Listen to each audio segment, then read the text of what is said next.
Hello and welcome to part 2 of my top 100 albums of the 2010s. Let's get straight into it. Number 50, Mother Blood by Grave Pleasures.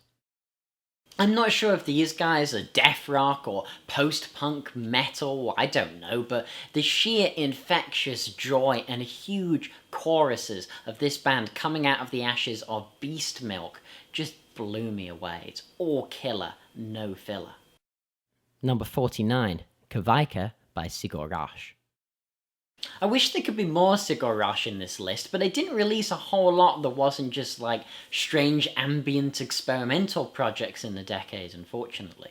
But still, the Icelandic post-rock royalty did deliver a fantastically dark, brooding album in 2013 with Kavaika, as opposed to their usual, I guess, slightly more upbeat stuff. Tight rhythms and grooves underlie the beautiful and dreamlike vocals of Jónsi on this album. Prepare to be transported to a new land with it.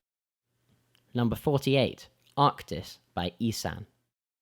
Ihsahn, also of Emperor, the infamous Norwegian black metal band, really pushed the boundaries of what prog metal could be in this decade. A lot of prog metal I find nowadays can be a bit too overly technical. It's stuff that's done by insanely talented musicians, but can be a little bit boring. Not Ihsahn though. Ihsahn just doesn't care about trends and does whatever the hell he wants, combining classic metal with black metal and prog and jazz and any genre that he wants. And just listen to Until I Too Dissolve. It's like Judas Priest gone prog metal. Number 47, Wasting Light by the Foo Fighters. After all these dark and proggy albums, here's something that's a bit more upbeat and lighter. Foo Fighters, Wasting Light. I mean, Foo Fighters, they're just one of the best live rock bands of our era. Dave Grohl's the nicest guy in rock. Everybody knows them, but they should. And here they decide to go back a bit more to their roots. They locked themselves up in a garage and just crafted one of the finest rock albums of the decade. Sing-along tunes, the heavy, like, extreme vocals of White Limo even, with music video which features Lemmy. It's great. Number 46, Melina by Leprous. Originally, these guys were Ihsahn's backing band, but they broke away amicably and instead make some of the catchiest music you will find. Yet, they're actually a prog metal band, a really tight prog metal band.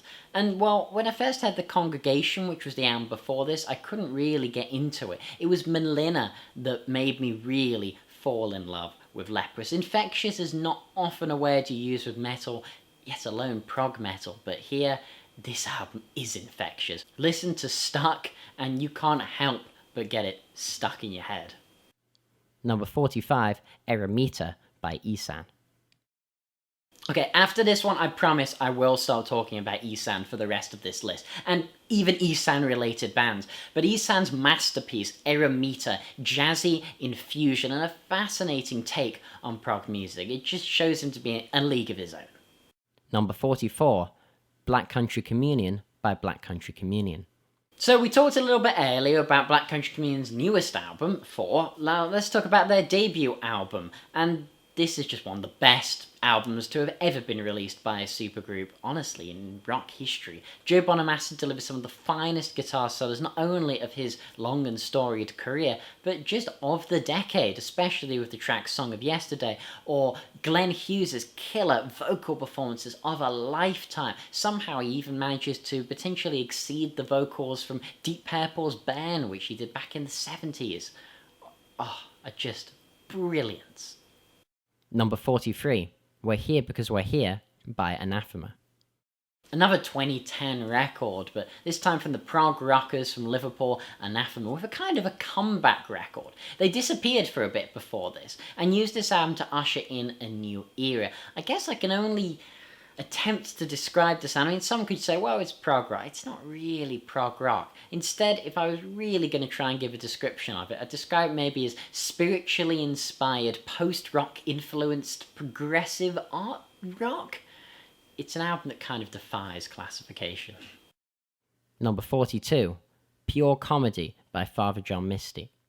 Witty, relevant, political, personal, soulful, are just some of the adjectives I could use to describe Pure Comedy by Father John Misty. It's more sonically diverse and perhaps sonically more interesting than I Love You Honey Bear, its predecessor. He takes the formula of the song Bored in the USA, turns it up a notch and makes a whole album around those kind of ideas. Themes of religion and society, consumerism are explored here, and it's an album it's just so uniquely Father John. Number 41, Life Without Sound by Cloud Nothings. Dylan Baldey's noisy indie rock project became a bit more refined and polished on this album, but that certainly doesn't detract from its noisy intensity and the passion of the music and the vocals. And if you find the indie rock tag kind of putting you off, this ain't your Arctic Monkeys album, this ain't your typical indie rock. Number 40, Black Star by David Bowie. Bowie's final gift to us before he passed only days after releasing this album. Few musicians' deaths have ever affected me quite as much as Bowie's. I'll never forget waking up to a text from my dad saying, "Have you heard the news about Bowie?" And my first thought was that, oh my god, Bowie is doing a live tour on his new album. But I went on the internet and it turned out that he'd passed away. I listened to Lazarus on my phone as I walked to where the album cover of Ziggy Stardust had been taken in London to pay my respects. And I didn't expect that Bowie's last album would be one of his most genre-defying and most defining records in terms of its scope and its influence.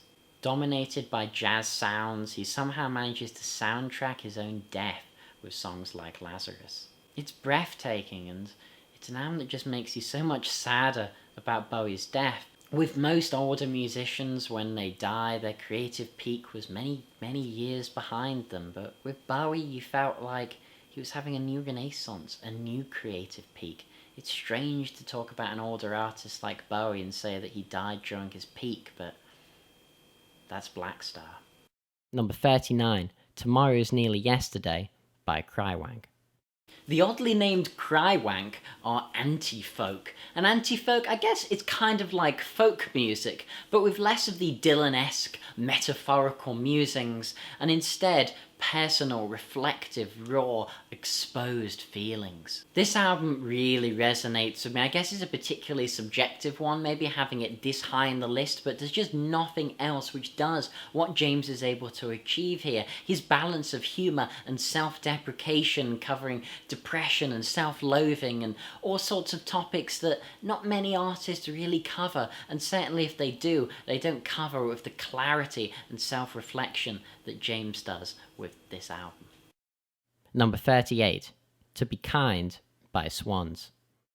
I guess we'd call Swans a no-wave band, but no genre tag really serves to cover this 2-hour-long record. There's a 34-minute track. This is just one of the most important and forward-thinking records of the decade. It's certainly one of the most inaccessible and difficult, but I implore you to give it a go. Surrender your full attention to Swans and Michael Gira will reward you kindly. Number 37, Shrine of New Generation Slaves by Riverside. Polish prog rock at its finest. Unfortunately, the guitarist Piotr passed away earlier in the decade, but all of the performances here are phenomenal, and it's some of the catchiest prog you'll find, just like Leprous, I guess. Number 36, Phantom Antichrist by Creator. This is the best thrash album of the decade. This is a perfect thrash album, end to end, balls to the wall thrash, not a moment out of place. It's a masterpiece. It's my favourite Creator album. It's my favourite thrash album of the decade. It just blew mine, I think most people's socks off. Number 35, Nonagon Infinity by King Gizzard and the Lizard Wizard. King Gizzard released a lot of albums this decade, like more than probably any other artist that I can think of. But the psych rock masterpiece, Nonagon Infinity, which ends on the same note it begins, an album which can be played in perpetual loop for, well, infinity. It's 2 drummers and a host of weird sounds. It grooves, it moves, and there's few things better.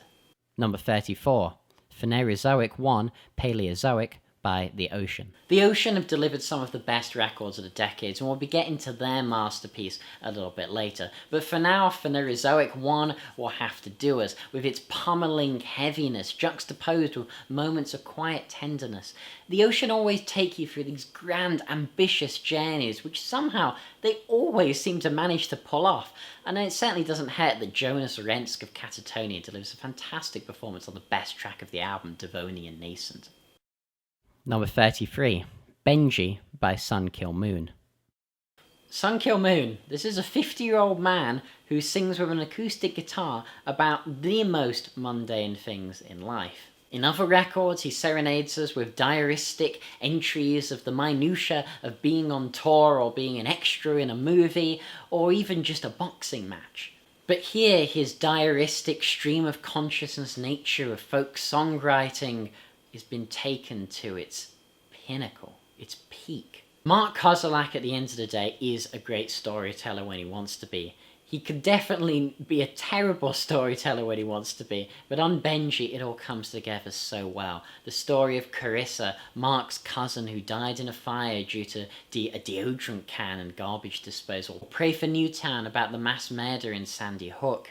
There's no one else who can make a catchy chorus other than Mark Kozelek out of the words blue crab cakes. And I think that alone deserves a number 33 spot. Number 32, Someone Here Is Missing by The Pineapple Thief. The Pineapple Thief's greatest achievement in a decade where they just went from strength to strength. They take the kind of porcupine tree sound, as we were saying earlier, to newer layers and heights, with Bruce Saw's wonderful voice over everything. Their personal songs with great depth, and they just emotionally resonate with me so much. Number 31, Melilora by Ghost. I say it now and I say it again, Ghost are one of the best bands to have popped up in the decade. Their ghoulish theatrical rock is just infectious and I love it. Maybe you hate it and you think it's a bit cheesy, but witness Ghost live and tell me you're not a believer. It is the pinnacle with no pits of what Ghost have achieved in a decade. Number 30, Great Western Valkyrie by Rival Sons. Sometimes you just need a good old slice of old-fashioned rock music. Something that reminds you of Led Zeppelin or The Doors, and Rival Sons do that better than anyone else. Jay Buchanan's one of the best frontmen around. I'm convinced he's the reincarnation of Robert Plant, if Robert Plant wasn't still alive and very much well. And then Scott Holiday is just a riff machine. This is infectious, electric, and full of life. It's pure rock music, and nothing else. Number 29, E by Enslaved. I didn't know what to expect going to this one, but it blew me away. A prog metal album with black metal influences, death metal, a saxophone solo, clean vocals, growling vocals, an organ. It's such a vast and also heavy album. Even if you're not someone who really likes extreme metal, the more extreme end of prog metal, I've got to recommend this highly. It's more prog metal than it is anything else, but the way it incorporates such a disparate variety of influences is just magical. Number 28, On the Eve of a Goodbye by The Reticent. The Reticent may be one of the most obscure bands on this list, even if not the most obscure, but they certainly delivered one of the most powerful albums on the list. This is a one-man prog metal project with Chris Hathcock at the helm, and his 72-minute-long concept album is one of the most powerful and moving experiences of the decade. It's perfectly constructed, with the vocals oscillating between kind of tour-like melodies to cleans to vicious growls, and I'm not sure I've ever heard more blood-curdling growls than in Funeral for a Firefly. I don't even want to know what Chris Hathcock had to go through in his life to deliver such a performance. Number 27, Lost in the Dream by The War on Drugs. This may have been an album that I wanted to ban back in 2014 when I heard that it was Samantha Cameron's favourite album of the year, former UK Prime Minister David Cameron's wife, but I just love it too much. Imagine Tom Petty, Bruce Springsteen, and a reverb pedal all having a baby. I mean, it'd be a strange looking baby, but I think it would be as expansive and diverse as this album. This is like the singer-songwriter style done for the 21st century. It's weirdly retro, yet freakishly modern. It just somehow feels both timeless and thoroughly modern simultaneously, and it hasn't aged a day since it came out, yet it feels like it's always been out. Number 26, Inner Revolution by Philip Sayce. Here's someone you might not know, Philip Sayce. Now, I play guitar myself, and few other guitar albums have influenced me quite as much as this one. And in some ways, this is a blues rock album in the Stevie Ray Vaughan tradition, with screeching guitar, phenomenal control, and just mind-blowing playing. But then that's mixed with the collaboration from Richard Marx, who adds these kind of AOR melodies into the songwriting. So then you get a blues rock album with killer playing and choruses every bit as strong as the playing. I've listened to this countless times since it came out in 2010. I saw the tour, I met the man, he's the nicest guy, and I love the record. Number 25, A Moon-Shaped Pool by Radiohead. After King of Limbs, I really just hoped that I could get a Radiohead album that I could actually listen all the way through without being disappointed. Instead, we got 2016's Album of the Year. Unlike any other Radiohead album, they pushed themselves further and harder while still retaining the melancholic beauty we love them for. It's tender, heartfelt, it covers Tom York's breakup of his marriage, it's got a string accompaniments that just intensify the emotional feeling. It's an album I talked about in my guide to Radiohead. It's lovely. Number 24, Sunbather by Deafheaven. The most influential metal album of the decade? Quite possibly. I mean, I'm not sure any album has had such an effect on the metal scene as Deafheaven's Sunbather. Praised by hipsters, it's decried by black metal elitists for not being cult enough, but its divisive nature is what gives it its strength. This is not your average black metal album. It's so much better. It's dreamy, it's intense, and it's utterly profound. Number 23, The Satanist by Behemoth.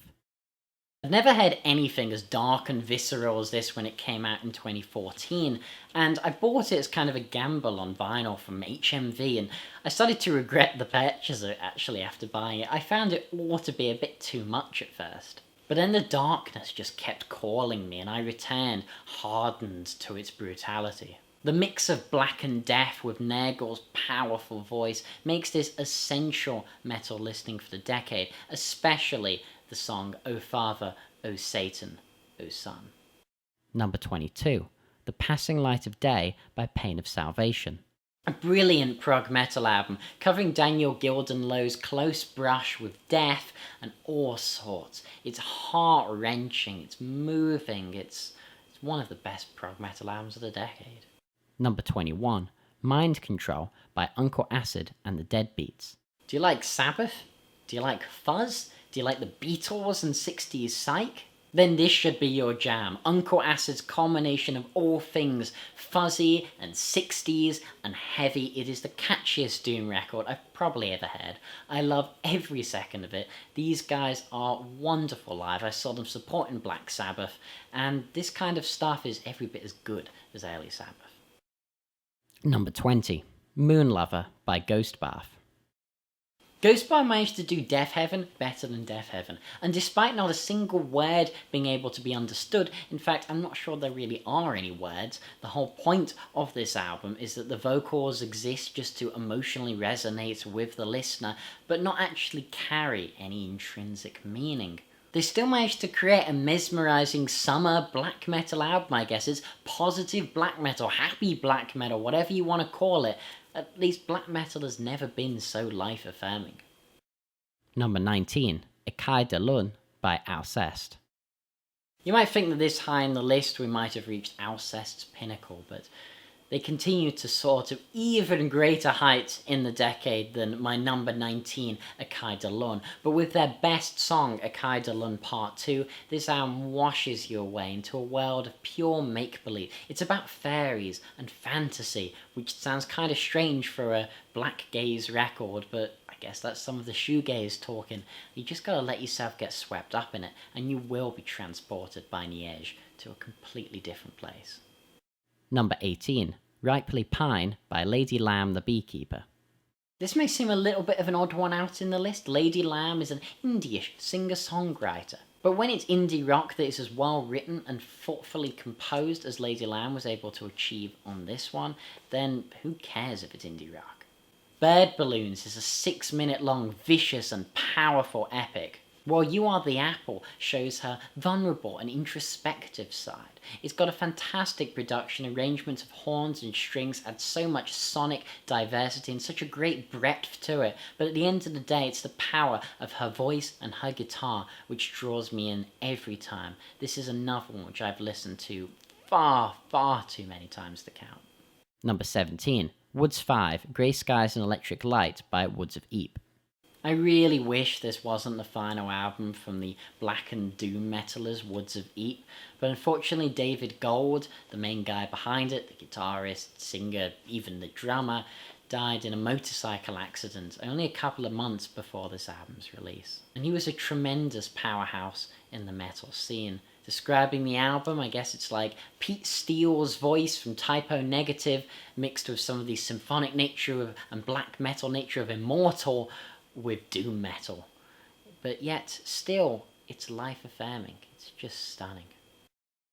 Number 16, Flying Colours by Flying Colours.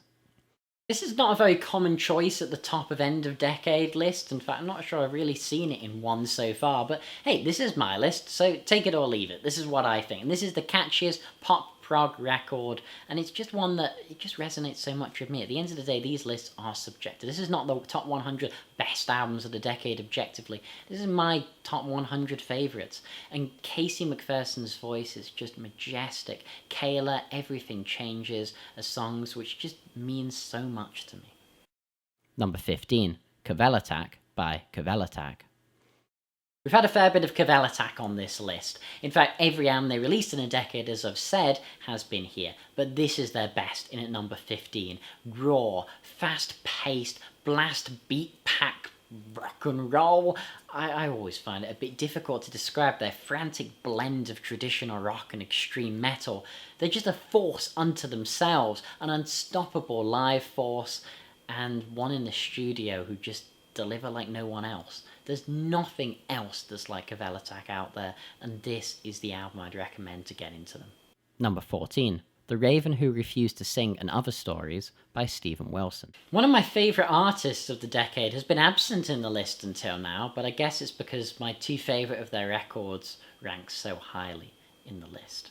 Stephen Wilson's masterclass in trying to emulate 70s rock. There's many who try, but there really are few who succeed. I think there's many prog bands who focus on the weird time signatures and exotic scales of prog from the 70s, but forget what really made classic prog like Yes and Genesis so perfect, and it was how beautiful they were. It was their melodies, their richness, their emotional impact. It wasn't always the noodling or the crazy polyrhythms, and Stephen Wilson got that with The Raven Who Refused to Sing and Other Stories. Each song does feel like its own complete story, and with Marco Minaim and Guthrie Govan at his side, it's one of his best albums. Number 13, Clockwork Angels by Rush. I was saddened, you were saddened, everyone was saddened when earlier this year we heard that Neil Peart, the drummer and lyricist of Rush, had passed away. At least I could take some consolation in the fact that his final album with Rush, and overall, was one of his best. This is Rush's only full concept album, and it's an album which, when it came out in 2012, I rated 10 out of 10. And I don't know if I'd still say it's a 10, but damn is it close. At the least, it's probably, controversially, my favourite Rush record, as I think it's their most consistent, and The Garden coming at the end is just the swan song to their illustrious career which they deserved. It really is their swan song, and it is a masterpiece. Number 12, Le Voyage de Lem by Alceste. Number 12, we've got Alceste's final appearance on the list with Le Voyage de Lem. This was an album I nearly didn't include in the list because honestly, I forgot that it was released this decade. I thought it was from the noughties, but yeah, this is Alceste's best album. Most will point at Deaf Heaven's Sunbather as the flag bearer of this kind of black gaze style, this incorporation of black metal and shoegaze, but no, this is the pinnacle. This has everything and more. It's dreamy, it's gorgeous, it's heavy, it's everything. Number 11, Like Clockwork by Queens of the Stone Age. I wasn't a fan of Queens of the Stone Age until this album came out, but it converted me the second I heard I Appear Missing. I Appear Missing is probably my song of the decade. I certainly struggle to think of any song from the decade that I prefer more. It's a song about Josh Homme's close brush with death, and just as a whole though, this album is so special. Number 10, Vertical by Cult of Luna.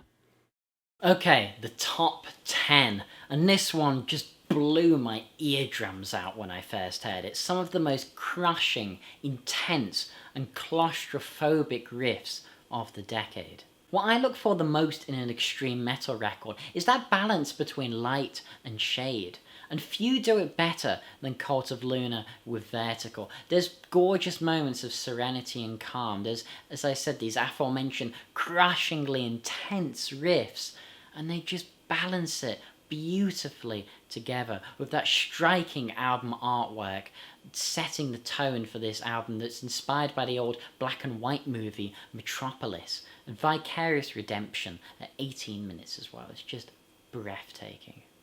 Number 9, Hand Cannot Erase by Steven Wilson. This album sets the bar for modern prog in the decade. Steven Wilson's greatest concept album, ambitious and wonderfully executed, with a superb live show accompanying it, which I saw. It's disturbing thematically. It's based around the death of a woman who lay undiscovered for weeks in the concrete jungle of the city of London, and matching those themes are poignant lyrics. It's reflective, it's musically ambitious, it's Steven Wilson at his very best. Number 8, Yellow and Green by Baroness. A mammoth 75-minute long double record of progressive sludge metal. This is the best double album of the decade. It is a breathtaking landmark record. There's nothing quite like Yellow and Green in terms of ambition, scope, or execution. Gorgeous lyrics, stunning melodies, that beautiful album artwork to top it off. You couldn't want much more than from the boys in Baroness. Number 7, Here and Nowhere Else by Cloud Nothings. I talked about Dylan Baldy's noisy indie rock group earlier, but this is their best. Noisy indie rock with some of the best choruses of the decade. I'm Not a Part of Me or Psychic Trauma. If you want in-your-face, vicious, raw rock music with an indie slant, an American indie slant, then this is just the best you're going to find. I love this album to death. It is short, it is sweet, and just amazing. Number 6, Otter by Solstifair.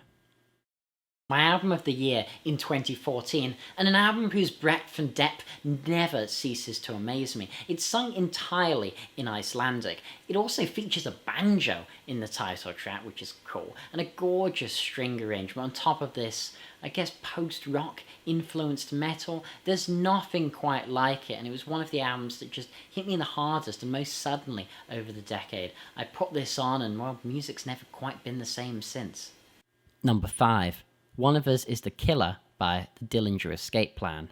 We're kicking off the top 5 with pure musical insanity. Yet simultaneously, it's so controlled and refined. Dillinger Escape Plan just make the best chaos. And One of Us is the Killer is the pinnacle of their work. From the brutality of the opener Prancer to the serenity of the title track, it's rich and textured and so engaging. Also, Greg Puciano's vocal delivery is probably, if not the best vocal performance of the decade. From the harsh to the calm, there's just no other vocalist in extreme metal or in metal music full stop which has the dynamic range of that guy, and he gives every song such a unique and intense character. Number 4, Pelagio by The Ocean. Post-metal can be one of the heaviest genres out there if it's done well, and The Ocean certainly do it well, as they take you into the depths of the ocean. This is a concept album centered around the idea of being submerged deeper and deeper into the ocean. The pressure from the ocean becomes heavier and the light begins to fade in the album. The album gets darker and darker, heavier and heavier, starting out lighter at the top when the pressure's low and the light is intense, and getting so heavy towards the end. It's just expertly sequenced in being able to actually create this effect well. And what was originally conceived as an instrumental album, and indeed, if you buy the CD of it, there's both an instrumental version and a version with Luke's vocals. The version with the vocals is my favourite. His growls and cleans are brilliant, and they carry so much emotive weight. Number 3, I Love You Honey Bear by Father John Misty. This might be the record I've listened to the most on this list. I Love You Honey Bear. It just hits all the right spots as Josh Tillman gives you an insight into not just his own personal love life, but into the very nature of love, what it means to love, the messiness, the elation, the ups and the downs. This isn't a Hollywood fairy tale, it's love in its most naked form, with some of the wittiest lyrics I've heard in years, and a lush, often orchestral arrangement with serious 70s vibes accompanying it. It is a contemporary masterpiece, and it's the greatest exploration of one of our greatest emotions, that of love, since at least Bob Dylan's Blood on the Tracks. Number 2, Carrie and Low by Sufjan Stevens. On one hand, this album is Sufjan confronting the death of his mother. It's a mournful eulogy, but it's so much more than just a reflection on her death and the complex relationship he had with her. It's both life-affirming and devastatingly dark. They say that if you read the complete works of Shakespeare, you will have by the end experienced every single emotion it's possible to feel. And I feel that similarly that's possible with Carrie and Low. This album isn't one that really is about death, even though thematically, lyrically, it appears to be. It's just one about being human.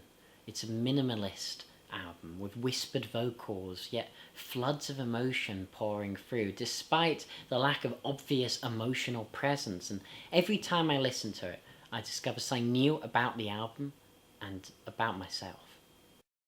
Number 1, Weather Systems by Anathema. Weather Systems by Anathema is my favourite album of the decade. For me, it is insurmountable. I'll never forget the first time I heard it. I was preparing to make a video, actually, my top albums of 2012 video. And as a result, I was listening to some releases that I hadn't heard yet. And I'd listened to Anathema before. I'd heard We're Here Because We're Here a bit, but it never quite connected with me. So I put on my headphones and pressed play on Weather Systems while I was looking some stuff up on the internet and doing a couple of chores around my room, and then I just stopped as the intro to Untouchable Part 2 grabbed me. It held me in place, and it never let go. Lifeless, I sat on my bed and became enraptured by the most cinematic and beautiful album I'd ever heard. It was just love at first listen. This album's guided me through the decade, through the good, through the bad, and I know every note, every beat, every moment, yet it still never ceases to completely envelop me. There's nothing for me like listening to Weather Systems by Anathema, and that's why it has to be my favourite album of the decade. Thank you so much for watching these two parts. I hope you enjoyed my top 100 albums of the decade. I'd love to know what some of your favourite albums are, whether they're on this list or not, whatever genre they may be. It'd be great to hear from you in the comments. Like, comment, subscribe, click the weird bell thing. And as usual, this has been the Album Man. Long live rock and roll.